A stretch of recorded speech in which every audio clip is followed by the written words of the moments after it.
South Korea reported its first coronavirus case the very same day as the U.S., but South Korea has kept its infection and death rates much lower than we have. They took the virus seriously and they acted quickly. The government was able to make a very fast move to identify and isolate patients. Something they're doing is working, so we should be doing that. In general here, life is pretty normal. Seoul feels just as busy as it always has. There's lots of traffic on the roads, and restaurants and cafes are full of people. There has never been the kind of deep economic damage that other places have had. So it really is an all-around success story. I'm here in Korea to see how Korea is living with the virus more effectively, really, than any other country in the world.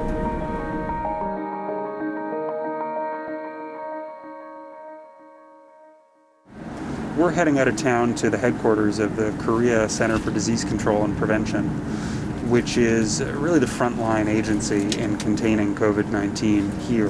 They are really at the center of this incredibly successful year that Korea has had.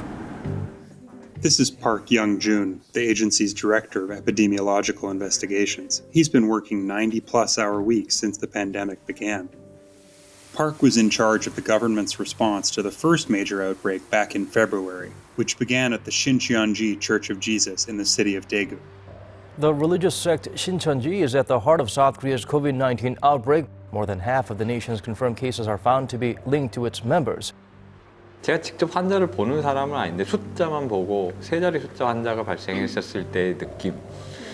아, 이게 정말 서지라는 표현이 이런 거 아닌가요? 큰 파도가 그냥 덮치는 느낌. With numbers rising fast, Park and his colleagues made a series of decisions that would set the tone for Korea's response to the pandemic. They quarantined everyone who had been inside the affected church building, tested them all, and then set about tracing the contacts of anyone who had tested positive. The approach was aggressive but highly specific, avoiding a widespread lockdown, and the outbreak was under control within a month. There have been other outbreaks since, but South Korea has succeeded for the most part in bringing them under control, while never completely eliminating the virus within its borders. 엘리미네이션은 정말 락다운 하기 전에는 어렵고, 그러면 사회가 제대로 제 기능을 못하고, 사회가 어느 정도 유지되면서 사회생활을 하면서 이것들이랑 같이 지내려고 하면 서프레션, 롱텀 서프레션이라고 저희들이 이야기를 하는데요. 키 메소드는 테스트, 트레이싱, 그다음에 트리트먼트. Much of that strategy emerged from South Korea's experience with another deadly pathogen, the MERS virus, in 2015. 126 people in South Korea have now been infected with Middle East respiratory syndrome. The MERS outbreak, the biggest outside of Saudi Arabia, has now killed 10 people. MERS spread mostly within hospitals and wasn't nearly as contagious as COVID-19, but it was much more lethal. 38 South Koreans ultimately died, and the government was determined to be better prepared the next time. 메르스를 마지막으로 겪었을 때 진단이 중요하다는 것을 알고 진단 시약 개발을 위한 여러 가지 인프라 투자를 했고 또 진단에 참여할 수 있는 인력들을 전국에 걸쳐서 우리가 양성을 하고 있었습니다. Korea ramped up testing much faster than other countries at the beginning of the pandemic. It now has much greater capacity than it needs, and that could help control the virus worldwide. We are headed out to a satellite city of Seoul to see a company called Osang Healthcare. They've really been on the front line of efforts to test for the coronavirus. Osang has been exporting test kits all over the world since very early in the pandemic, currently working to dramatically increase the availability of rapid tests in particular. 아시아나 그 저개발국 또 아프리카 이런 데는 병원 수도 부족하고 장비도 부족하고 의사도 부족하고 뭐 그런 이유로 인해 가지고 PCR 방식의 테스트가 그렇게 용이하지 않았을 거다.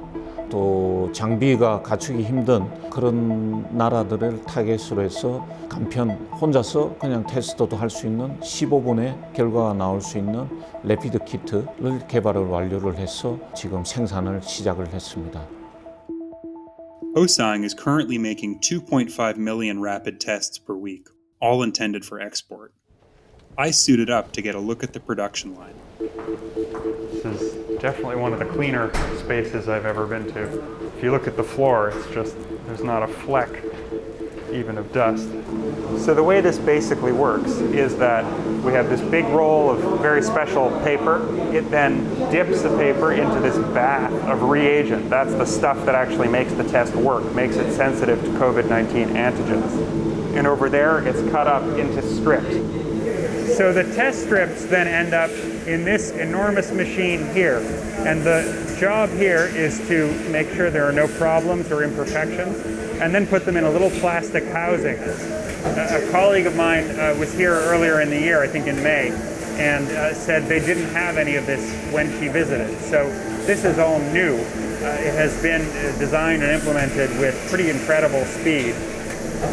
This is the finished product.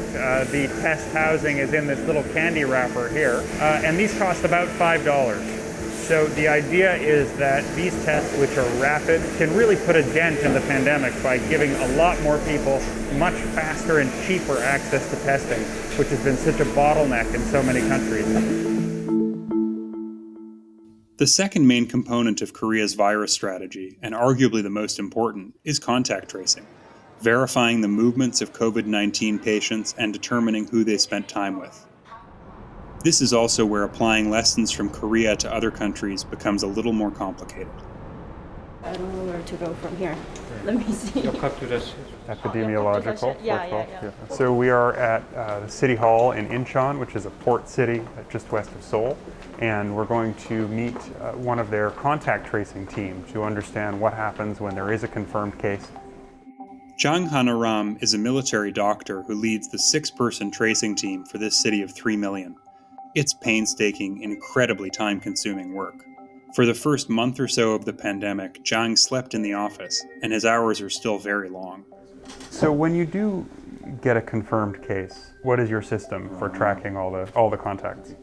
1차적으로 기초 역학조사를 수행을 해요. 이 환자의 인적 사항이라든가 아니면은 어떤 임상 증상이라든가 다른 확진 환자의 어떤 접촉력 같은 역학적 연관성이라든 것들을 판단을 하고 우리에게 GPS 들어온 정보가 좀 다르다라고 하면 거기에서 이걸 바탕으로 다시 재조사가 이루어지는 것이고요. 당장 어제 점심에 먹은 것도 기억을 잘 못하고 며칠 전에 누구를 만났는지에 대한 기록은 굉장히 부정확할 수밖에 없는데 그런 것들을 심층 역학조사를 하면서 도와주는 거죠.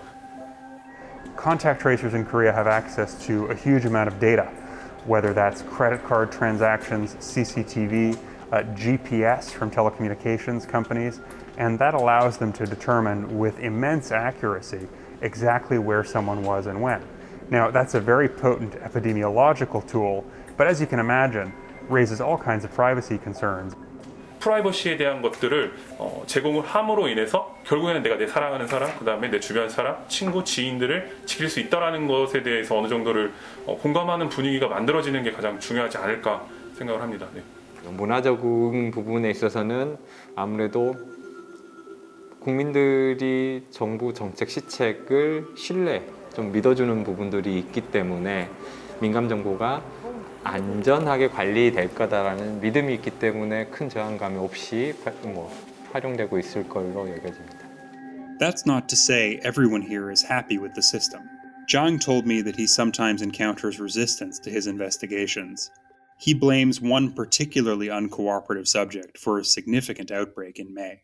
동선을 속이고 본인이 실제로 만났던 사람들 또는 본인이 방문했던 지역에 대해서 그러니까 특히나 한국 사회에서는 어떤 낙인 찍히는 것에 대한 두려움이 사람들이 굉장히 크거든요. 현재도 마찬가지고 저희가 역학조사를 하는 데 있어서 조금 어려운 부분 중에 하나가 그거예요. As successful as Korea's strategy has been, this stigma around the virus seems to have been a source of real hardship for some. I got a glimpse of the phenomenon while speaking to a restaurant owner in Itaewon, a vibrant area for nightlife in Seoul. Linus Kim has lived in Korea for almost a decade and owns a restaurant called Linus Barbecue. I asked him if he knew anyone in Korea who'd gotten the virus. I just can't reveal. Yeah. Really? So people don't want to... Oh, of course not. Oh, It yeah. really was a witch hunt. Like back in April, it was widely thought if you had COVID that it was grounds to be terminated from your job. Oh my God. The stigma has hurt the bottom line for Linus and other business owners in Itaewon. In May, there was an outbreak that began in a nightclub here, and customers stayed away from the whole neighborhood for weeks. It's not clear when it will fully recover. Nemo Kim, who owns Crown B Bar, says he's been managing thanks to low overhead and a loyal clientele, but business is still very tough. Like if you had a virus case here at this bar, people wouldn't come back to the bar, right? Then we have to close down. Completely. Yeah. Like you would go out of business, you think, if you had a virus? Of course. The thing is that it's the mindset of people. Yeah. Like they will know. That you have the virus here. Yeah. Then I don't think they will come. You know. As difficult as this year has been, Linus told me that as an American expat, he's been impressed at Koreans' ability to take the pandemic in their stride. South Koreans particularly are just so used to these life-threatening, like these things that would normally paralyze any other nation. Even if things are like not doing well in Itaewon or you know somewhere, there's another part of Korea where it is business as usual. I know there will be a day where things kind of level off, and you know, I just hope it's sooner than later. I visited South Korea in early November, and in the weeks since, we've seen how the virus can re-establish itself even when it seems to be under control. 620 new cases have been confirmed, a 9-month high. Seoul is bearing the brunt. As the end of the year festive season gets underway, people have been told to cancel their plans. We don't yet know how this outbreak will play out, but it's clear the authorities are concerned. Social distancing rules have repeatedly been tightened in and around Seoul, and there are now more restrictions on daily life than there have been for most of the year. During my visit, though, society was still quite open, and I went to an event that showed me how Koreans were adapting to their new normal. We're here at Jamshé Stadium in Seoul for a playoff game between two of the most popular teams in the Korean Baseball League. And as you can see behind me, there are spectators. Spectator sports are back. Capacity is limited. There are all kinds of other rules around things like wearing masks. There is a gate set up where everyone coming in has to scan a QR code. That's something everyone in Korea has on their phone. It's for contact tracing. So you scan the code, it goes into a system, and then the government ultimately has a record of everyone who was here. Every other seat in the stands is actually taped off, so everyone has to sit staggered. The chanting has been limited somewhat because the authorities don't want people yelling a lot and potentially spreading droplets. It is a sporting event, people are here, life goes on, but it's different, it's changed. No one would mistake this for the pre-coronavirus world.